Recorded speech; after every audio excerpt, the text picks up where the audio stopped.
का है।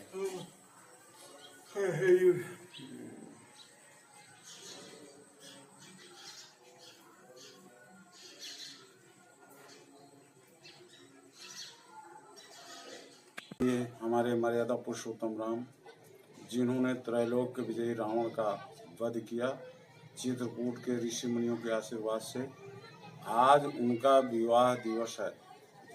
भगवान राम और उनके छोटे भाई लक्ष्मण जी को विश्वामित्र जी दान में लेकर के गए थे अपनी सेवा के लिए, राजा से मांग करके, और सारे राक्षसों का वध करने के पश्चात उसी समय जनकपुर में राजा जनक जी ने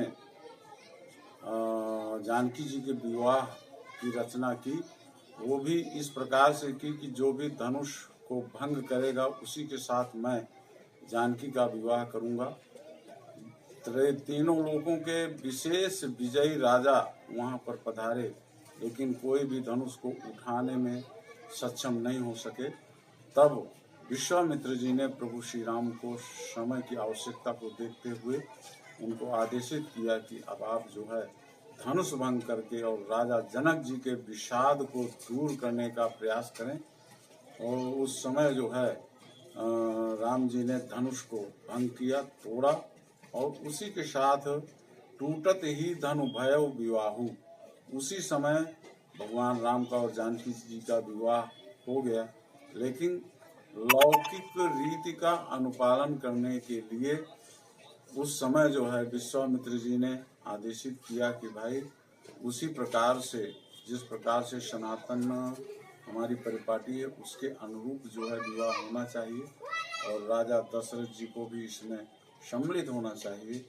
तो राजा जनक जी ने राजा दशरथ को भी आहूत किया, आमंत्रित किया, और उनके साथ भरत शत्रुघ्न सभी लोग जो है बारात के साथ जनकपुर पधारते हैं, और भगवान राम का विवाह अद्वितीय, अलौकिक, अपरिमित, अनुपम, बहुत ही भव्य दिव्य तरीके से वैवाहिक कार्यक्रम, मांगलिक कार्यक्रम संपादित करते हैं। और माता जानकी जी का जो उनको माँ भगवती ने आशीर्वाद दिया था उसकी सफलता प्राप्त होती है।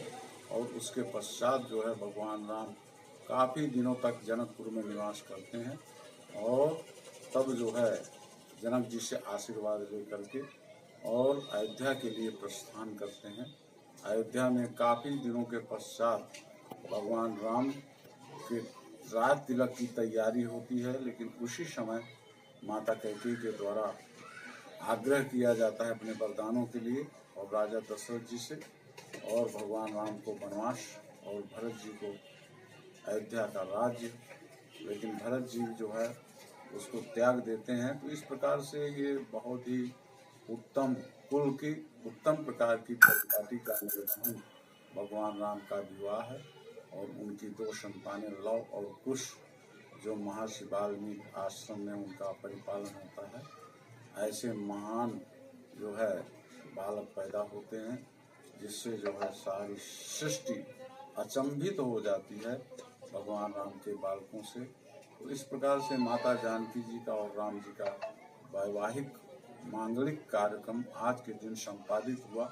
इसीलिए उसी परंपरा का निर्वहन करते हुए यहाँ के अनेक मठ मंदिरों में अनेक महंतों के द्वारा, संतों के द्वारा भगवान राम की बारात का, भगवान राम के विवाह का आयोजन किया जाता है। इसके साथ ही भंडारे का भी आयोजन किया जाता है। जी, आज के दिन चूंकि भगवान राम का मांगलिक विवाह हुआ था, इस कारण से आज के दिन कोई भी अबुझ मुहूर्त के रूप में वैवाहिक कार्यक्रम कर सकता है। किसी भी प्रकार के मुहूर्त को देखने, विचारने, सोचने, समझने की जरूरत नहीं है। बहुत ही महत्वपूर्ण आज का दिन माना जाता है, क्योंकि भगवान राम त्रैलोक्य पति का विवाह आज के दिन माता सीता के साथ संपन्न हुआ था। इस कारण से आज के दिन कोई भी मांगलिक कार्य शुभारंभ किए जा सकते हैं। विवाह आदि का तो कहना ही क्या है। आज के दिन जो भी मांगलिक कार्य संपादित किए जाते हैं चाहे वो विवाह हो या अन्य कोई कार्य का शुभारंभ हो। आज के दिन भगवान राम और माता जानकी जी की विशिष्ट कृपा होती है उनके इस कार्य में, इस शुभारंभ में। इसलिए आज का दिन बहुत ही पावन, पवित्र और बहुत ही महत्वपूर्ण और मांगलिक दिवस के रूप में माना जाएगा, जिसमें सारे कार्यों में सफलता प्रभु श्री राम और माता जानकी जी प्रदान करते हैं।